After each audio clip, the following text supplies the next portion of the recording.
Disrupting Japan, Episode 44. Welcome to Disrupting Japan, straight talk from Japan's most successful entrepreneurs. I'm Tim Romero, and thanks for listening.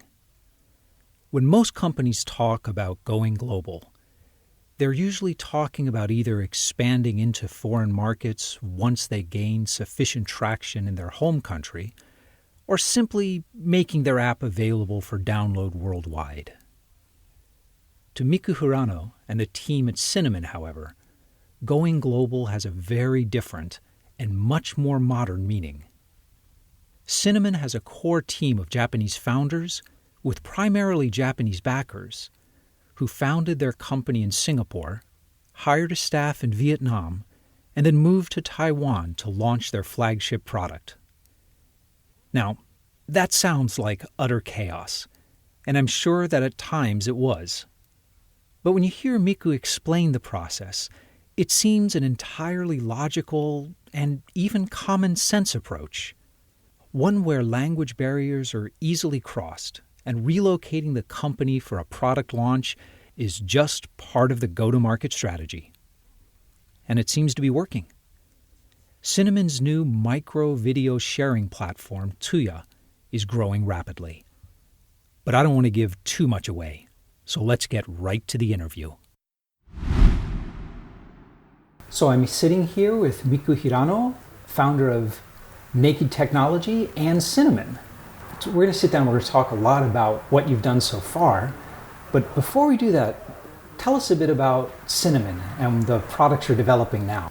I founded Cinnamon almost 2 to 3 years ago in Singapore. And we have some staff in Singapore, and also we have a development center in Hanoi, Vietnam. So the product that we are doing is, it is called Tuya, and it is a 4-second video sharing service. Actually, it is more like video version of Twitter. Okay. What kind of videos are people sharing on this site? Just like daily videos. For example, while I was walking to come to this place, there are so many moments that I can take. So for example, a video of train is coming, that kind of just normal daily moments. So your users are sharing videos in the same way that most people are sharing photographs. 4 seconds is not enough to tell a story. It's like a snapshot, right? It is just only 4 seconds. And you may feel it is too short to tell something, but I found that is very different from photo. And also we wanted to make it very easy. There are many video applications already in the world. Most of video applications it takes really lots of time to make one video. I registered and I uploaded a video. And on Tuya? Yeah. Oh, thank you so much. Yeah, of my wife's little dog. But I understand what you're saying. It really is, it's as easy as posting a picture. There's no editing, it's just you take the video. Yes. Do you want to upload it or not? You can take 4 seconds video and then just adding a text. Yeah. For example, now I'm meeting Tim, and then post it. I want to come back to the company and the business model a little later on. Yeah, sure. But right now I want to talk about you. Yes. Your first company was Naked Technology. Yeah. And you started that when you were in college, right? Yeah, exactly. What did Naked Technology do, and how did you choose that name?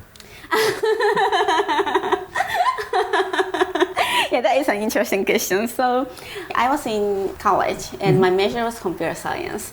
But basically, people thought the technology is very geeky, right. Those nerdy, those kind of feeling.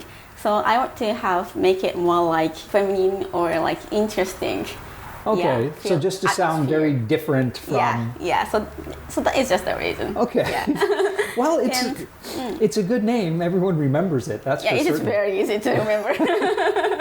Very beginning that we are doing is a marketing service for social network. Mixi was really expanding. Right. So at that time, and for our foreign listeners, Mixi is sort of Japan's Facebook. Yeah, before exactly. there was Facebook. Yeah, exactly. So when I joined Mixi, there were only 300,000 users, so it was very little service, but still I could see the behavior that the users would be really change. I also thought that marketing will be really changeable.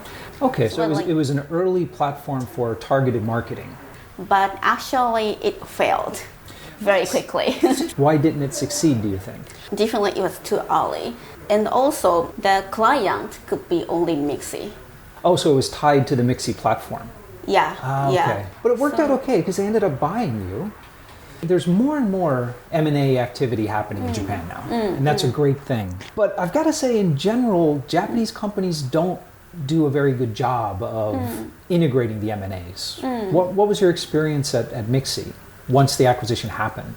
Yeah, so when Mixi bought Naked Technology, it was really very beginning of M&A in Japanese startups. So what year was that? 2011. 2011. Yeah, so I think almost like second time. So basically when we talked with venture capitals, they didn't assume acquisition as exit. That's right. It used to be it was IPO or nothing. Yeah. So like basically I didn't know like how to work actually. Because like before, like of course I didn't have a boss. So there is like no one to like convince something. But I found like in like Mixi, I need to convince like so many people. So actually this was like kind of like surprising for me. And you have to start using a ringi show. Yeah, exactly. But actually, the acquisition of Naked Technology was like really successful, I think. Okay. Because one of our team, his name is Asakura-kun, and he became a CEO of Mixi later on. Oh, all right. Yeah, I don't have. Yeah, he completely changed the strategy of the company. Exactly. So, but I mean, it sounds like it was probably like a two-way gap. You didn't know how to behave in a corporate environment where you have a boss and approval process. Yeah. And they probably didn't know how to manage a team of startup founders and engineers. Yeah. M&A activity is increasing in Japan, but Japanese companies do have a trouble integrating these acquisitions into them. So what do you think that big companies could do better? I think just like separate. Let the team be more independent? Yeah, exactly. It is better to have more flexibility. We have already get used to raise a fund. Right. Yeah, it is really fine for us to write a business plan and to like predict like how it goes. So maybe a better way to manage them, because Japanese management style is very, very heavy management in general. So it sounds like for managing a newly acquired startup, it would be best to give them big goals, like long-term goals, like in the next 6 months we want to do this, and you have this much budget. Tell me how you're going to do it. Kind of a thing would be better. Yeah, definitely. I think that would kind of suit the strengths and personalities. Yeah. So actually, to raise a fund takes like lots of time. Yeah. But if by staying in a corporate, if I can like cut that kind of time, that would be like really great. And also, actually, like budget that we need is like not that much. So basically, when a big corporate makes something, for example, like a new service, the budget is like kind of like very big. Yeah. We do not need that much. People always say it's cultural, but I think it's more a matter of trust. I think if large companies could trust a team to work independently, they probably could get by with much, much smaller budgets and much faster turnaround time. Yeah. And if you hit this number, or you can set small goals like a milestone, and then if you pass it, like you can like give like more like bigger budget. I think so. In some ways, I think that kind of an entrepreneurial group would be incredibly easy to manage. Yeah. Of course, we say that because we're entrepreneurs. It might be a nightmare to manage for most Japanese executives. But like the good thing about like having entrepreneurs is that like we are like really fast and also flexible. Like separating those like members into like many teams would be like kind of good as well. I know that a lot of companies are struggling to find the right things to try with the acquisitions, but I think that would be a great start. For like entrepreneurs, we have financial incentive. So like if a company buys founders maybe like to think about like that way would be also like nice. Yeah, the incentives and motivations are so different. Okay, so but after a year or so, you were discovering that working at a big company wasn't really for you. And Yeah, it didn't match, to be honest. I know that feeling. So you went and you founded Cinnamon. Yes. Cinnamon you founded in Singapore, not Yeah, Japan. So yeah. why? So like Asia is like very emerging. Yes, And I do have like advantage to them because like Japan is like developed countries. We have already like get used to like so many internet services. 10 years ago, like I tried to use social network, but still like 3 years ago, like they started to use Facebook. I did have like advantage to know more advanced internet services. So how is that? I mean, because you're not introducing like a clone technology; it's a new technology. So how did the advantage help you, just in terms of strategy, or? For me, it is quite obvious that, for example, like so at the beginning, the like MySpace, so it was more like messy to write like so many stuffs, and then it became like Twitter, limited text, and then photos like Facebook or Pinterest, Instagram. So next thing would be video. So it is like very obvious for me. But So you had the advantage of just following the trends happening in Japan and the US, and then being ahead of those trends in Southeast Asia. Yeah, and also the service is like getting like faster and faster than before. Right. So are most of your users in Southeast Asia or most in Japan? Currently in Taiwan because we are doing marketing in Taiwan. In Taiwan? Yeah. Okay, so you're a Japanese woman Yes. with mostly Japanese investors, founded in Singapore with the primary market of Taiwan. Actually, we didn't think we would aim like Taiwan market, but like we did know we will aim another market because Singapore is too small. And also the culture is really like mixed multicultures. They're Chinese and Indian and Malay. So I think Singapore is quite difficult. It's quite different than Japan, almost the exact opposite, in that in Singapore it's extremely easy to start a company. It's very easy to raise funds. It's very startup friendly. But the market itself is so tiny. You have to look outside. Yeah, exactly. Where in Japan, I think people are facing the opposite problem. It's a little harder to start a company. It's much harder to raise investment.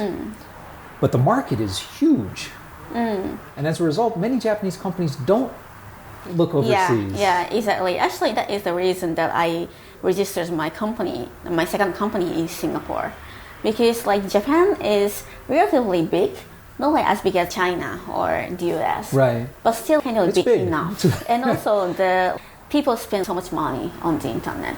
So if I aim Japanese market, probably I would aim Japan too much.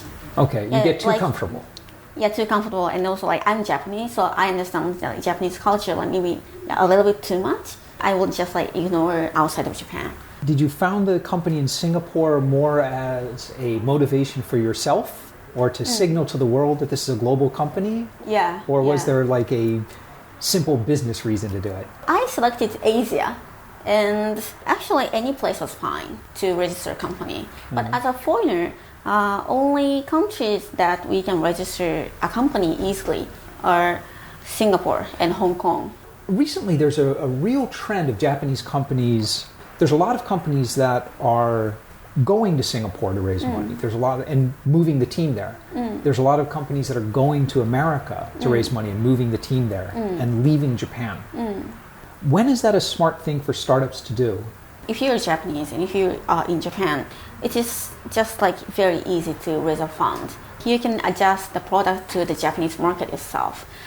But I feel like Japanese market is like very unique. If you think about Japan too much, the gap between Japan and somewhere else will be like bigger and bigger. So it's interesting. So basically what you've done is you've set it up so that you are a Japanese team kind of doing a Japanese market entry. Yeah, so we're aiming China market or Southeast Asian market. If we get users in Japan, that would be fine. but we do not want to aim Japan market too much. So right now, do you live in Japan? Do you live in Taiwan? I live in Taiwan. I remember your software development, though, is being done in Vietnam, isn't it? Yeah, exactly. So you actually, really are all over the place. We really very separated. And how big is your company now? Around 15. So 15 people scattered around in 4 or 5 different countries? 3 countries, like Singapore, Vietnam, and Taiwan. Excellent. Okay, so let's talk a bit about Tuya. You know, I used it a little bit. I shared a video of my wife's cute little dog. What's the monetization strategy for something like this?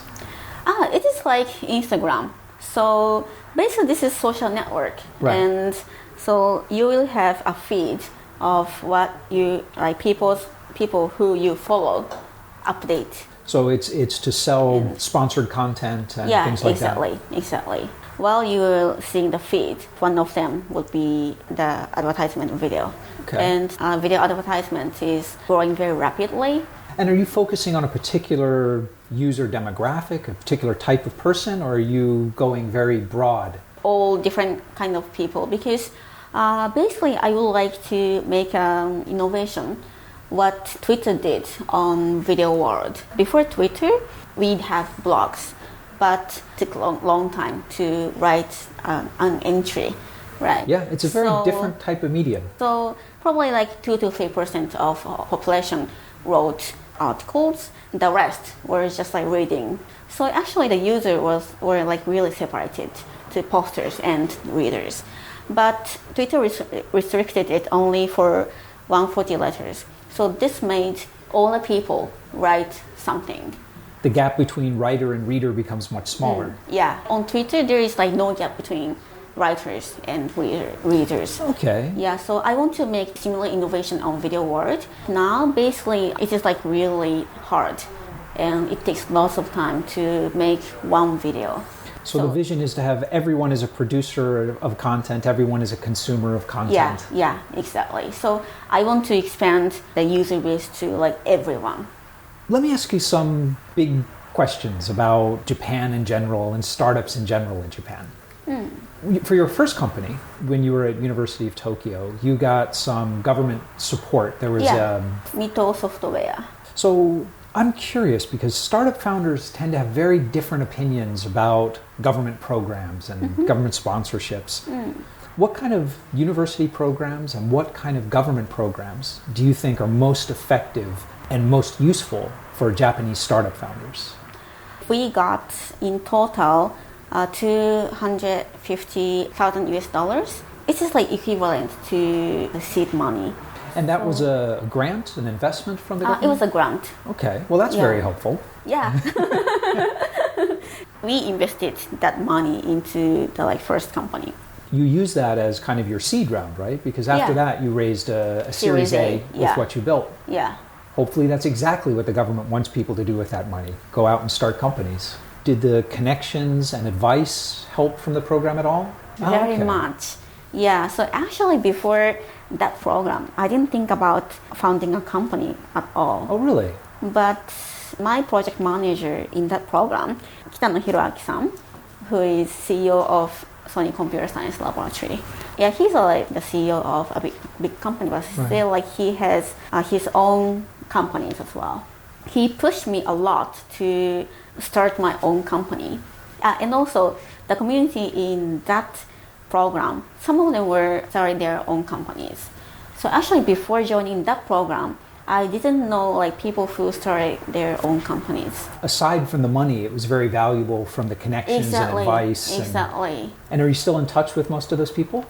Yeah, so that's great. That project manager, Hiroaki-san, is our angel investor as well. Oh, okay. Yeah. When I started my first company in 98 here in Japan, there was no support for founders. So I think really the money is helpful, but I think programs that actually provide that kind of support, ongoing advice, it's far more valuable than the money. Yeah. So I really appreciate that program a lot. You know, you mentioned that you didn't originally want to start a company. People ask about women entrepreneurs in Japan, and they tend to talk about it in big demographic terms and look at the numbers, but it's really a bunch of individual, unconnected stories. Let me ask you, what attracted you to computer science as a major, and what made you decide to start a company? The reason that I went to computer science is that since I was a kid, I wanted to be a pilot. A pilot? Yeah, so I want to go to pilot school for university, but I need to be 1 meter and 63 centimeters. Okay. So I didn't have enough. Yeah. I wasn't applicable. And you can't study for that. It's just yes or no, right? I could study I want to study so I need to give up my dream when I was 15. So I couldn't be a pilot. So I thought probably I want to be an engineer to develop aircraft. Okay, so an rockets. aerospace engineer. Yeah, Okay. yeah, like that. And so you became an entrepreneur when you stumbled across this interesting project? Since I was junior high school student or a high school student, I was totally into internet. So I was spending lots of time on the internet every day. Right. So once I started computer science, I found I can start a service by programming. So before that, I was just enjoying internet as a consumer. But I found probably I can be a provider. So it's the same thing you were saying before. The gap between the consumers and the producers is getting smaller and smaller. Yeah. Thanks, computer science. That's great. I mean, I think that's one of the best reasons to start a company. Gradually, I got interested in making a service. Yeah, when I was a freshman and then sophomore, junior, I applied that program. What did your parents think? Were they supportive of your decision to go out and start a company instead of joining a prestigious Japanese firm? Actually, they want to have a life as ojo-sama. Okay, so a proper Japanese woman. Yeah, more like that. They didn't want me to go to Tokyo University because this makes girls difficult to get a husband. And again, for our overseas listeners, Tokyo University is, people say it's like Japan's Harvard, but it's actually more prestigious than that within Japan. Yeah, so it makes it hard to get a husband in Japan for women who graduate from Todai? I'm against about it because in Todai, the girls ratio is very low. So I was only the girl in the department. Okay. So if you think about demand and supply. But no, actually, there's an interesting point there. So do you think that being a woman in some ways makes it easier to start a company because you don't have the same social pressure that maybe guys do?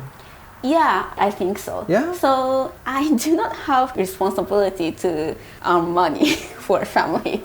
So it made me easier to start my own company. So it would be much tougher for a firstborn son to leave school and start a company than it would be for a woman to do so. I think my parents would much more against if my brother wanted to start his own company. Okay. Comparing with me.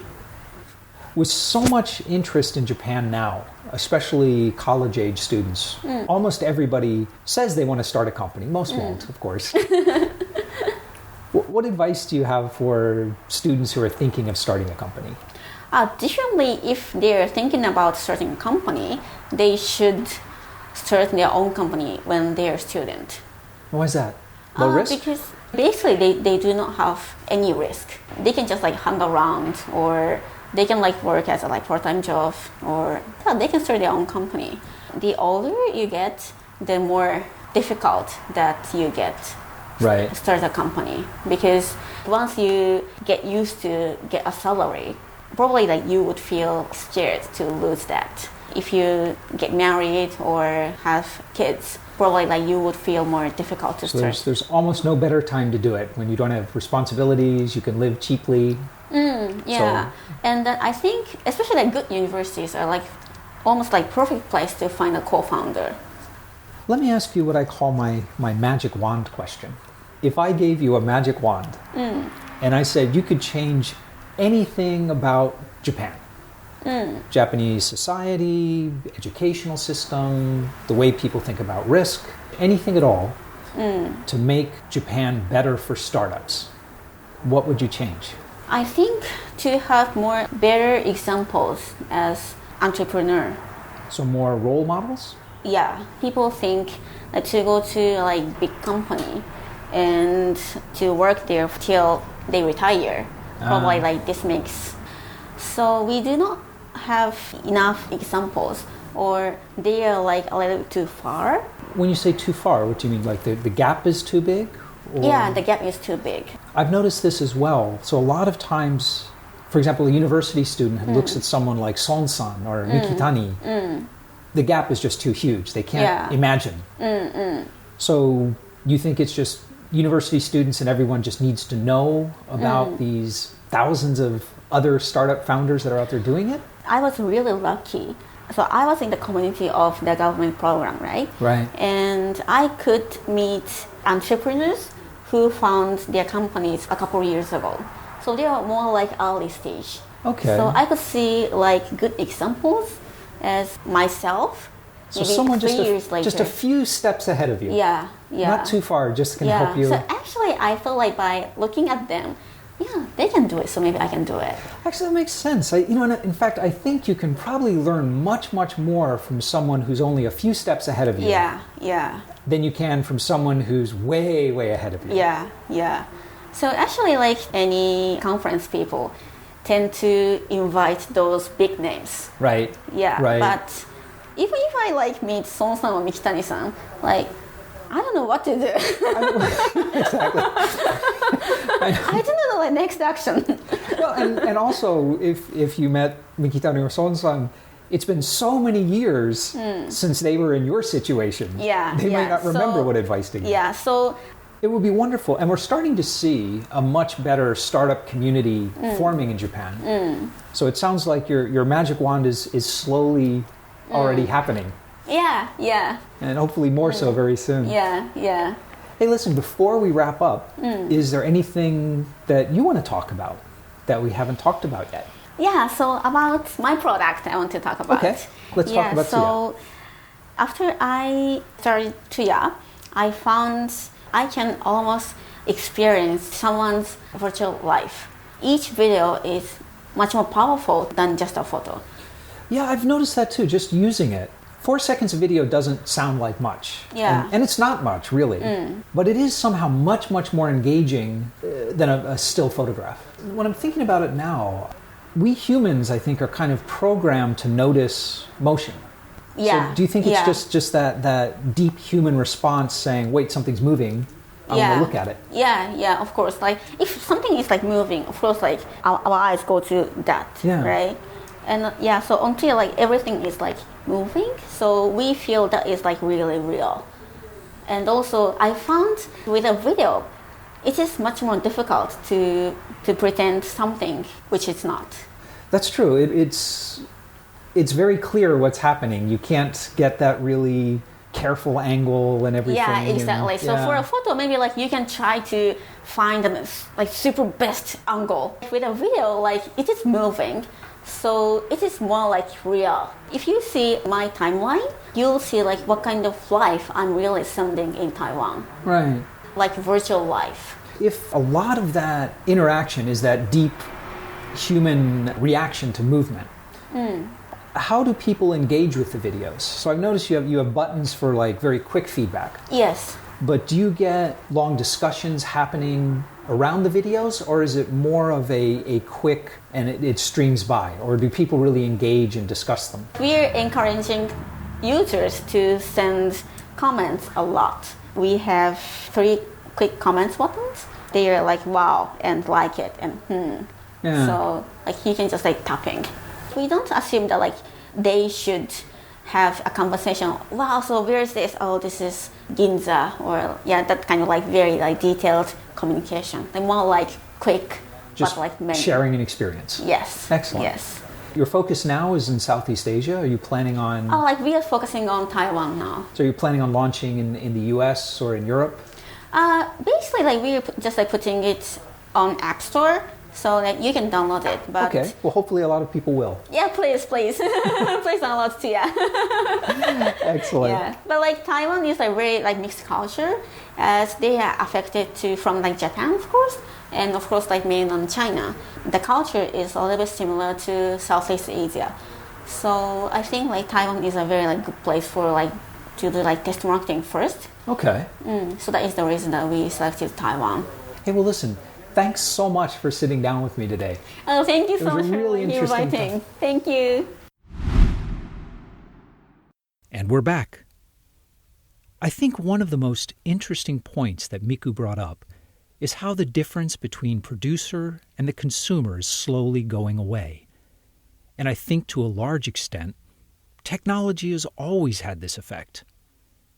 In print, from the mass production of paper and movable type, to the industrial press, to blogs, to status updates, to Twitter.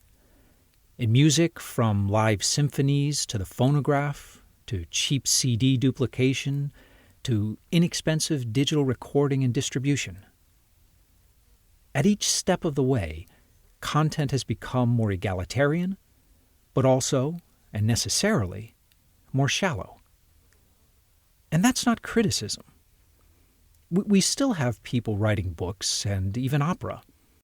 But by definition, the more popularized a medium becomes, the simpler the messages transmitted by that medium must become.